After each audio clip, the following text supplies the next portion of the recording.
endelea kusurubiwa na mazingira au na changamoto mbalimbali, pamoja na kuwa ni askari tulioimarishwa. Mnayo neema, mnazo baraka zinazowawezesha sasa kuzing'amua changamoto zile na hatimaye kuzitafutia suluhisho ili msonge mbele kama askari wenye kushuhudia imani yao. Kwa hiyo tunawapongeza sana ndugu zetu pamoja na wale wote walioshiriki katika kuandaa. Kama nilivyosema, ndugu zangu,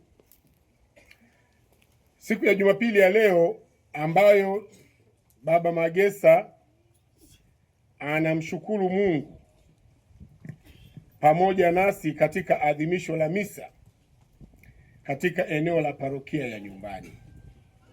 Tumefanya jimboni na sehemu zingine, lakini leo anatualika hapa nyumbani, mahali alipokulia na kulelewa, kumrudishia Mwenyezi Mungu tena shukrani zile zile ambazo alimrudishia aliposali misa yake ya kwanza baada ya kuwa amepokea zawadi hii ya sakramenti ya upadri miaka 25 iliyopita.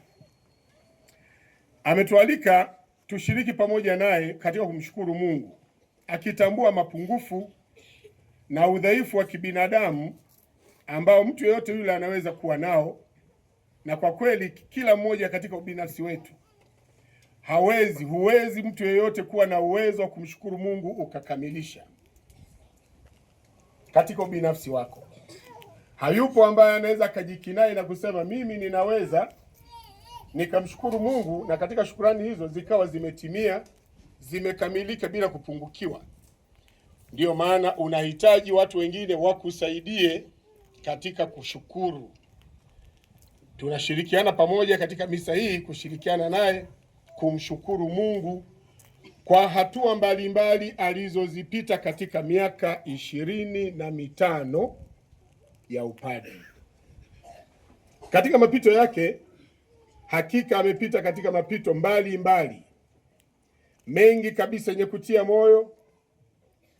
Yapo pia yenye kutia changamoto, yapo pia yenye kutia matumaini, yapo pia yenye kutia hofu, lakini yote amesafiri na hatimaye leo anatimiza miaka 25. Tunapoadhimisha jubilei hii tunaongozwa sasa na maandiko haya.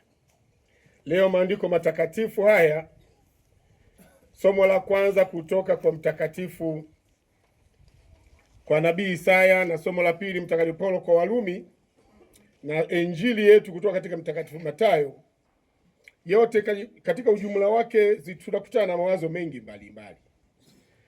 Naomba ndugu zangu, mimi leo tushirikishane pamoja tafakari, tukiongozwa tu na injili ya mtakatifu Mathayo. Ujumbe ambao tunaopata katika injili hii ambayo tumeisikia kutoka, inayomhusu mama mmoja Mkananayo, mtu ambaye si Myahudi kama Yesu. Yesu ana wanafunzi wake ambao ni Wayahudi wenzake, lakini anapita katika eneo la watu ambao si Wayahudi. Leo anakwenda kwa watu wanaoitwa katika lugha iliyotumika wakati huo wa mataifa. Anapeleka ujumbe katika watu wa mataifa, na kule anakutana na huyu mama tunaambiwa ni Mkananayo, mama aliye na tatizo kubwa kabisa la ugonjwa. Hata sisi katika nyakati zetu magonjwa ni matatizo. Tunaona watu tunahangaika sana tunapopatwa na matatizo, na hasa ya ugonjwa. Tunahangaika sana, akili zetu zinayumba, misimamo ya kiimani inayumba. Ndio maana tunaweza tukawa Wakatoliki kweli kweli nyakati tukiwa katika hali njema, lakini pale tunapojaribiwa katika afya, hapo ndipo tunapoanza kutimua mbio.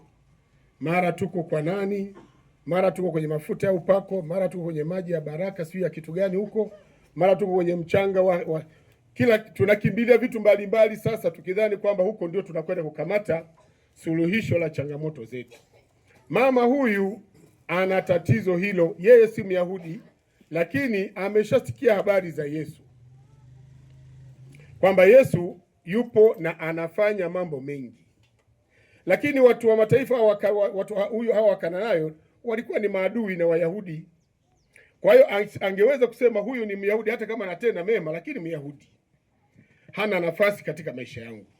Lakini yeye akaona aende kwa Yesu.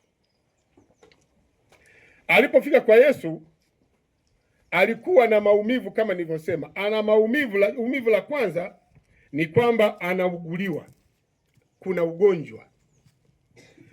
Anaanza kuweka ombi lake kwa Yesu: Bwana mkubwa, unirehemu, binti yangu mgonjwa sana, naomba umpe tiba.